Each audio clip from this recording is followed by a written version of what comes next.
There's a common go-to argument I hear from pro-aborts all the time, which I find extremely deceptive. It's an argument which I refer to as the contraception deception. It goes something along the lines of, well, you anti-choicers should work on increasing access to contraceptive methods so you can keep the abortion rate lower. The whole problem with this argument is that it does absolutely nothing to address the central moral issue of should abortion be permissible.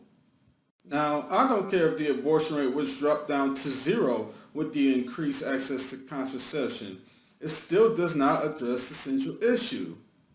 I mean, honestly, nobody's going to argue things like, well, we've decreased rape down to zero, therefore we should make rape permissible in our society.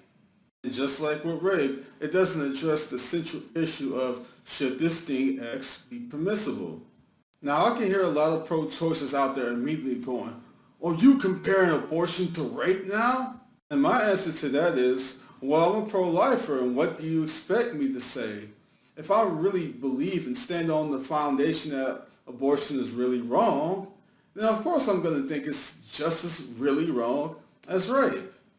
But the problem is the pro-choicers who give this argument want pro-lifers to compromise their moral integrity. They want to keep pro-lifers focused on the issue of decreasing abortions through the increase of contraceptive access rather than focusing on the argument of why abortion is really wrong. Because the thing is that if pro-choicers could really prove their positions, then it wouldn't really matter if abortions were higher or lower, because at the end of the day, it's still the woman's decision anyway. And so the whole thing is nothing more than a red herring because it wants to keep pro-lifers focused off the moral issue and rather to keep the pro-lifers focused on what they want to keep abortion legal rather than arguing for their own position on their own basis themselves by their own merits. And that is why I call it the contraception deception. Well, that's it for this video, and if you liked it, please comment, rate, and subscribe.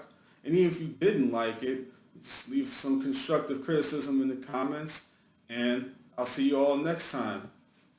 Peace.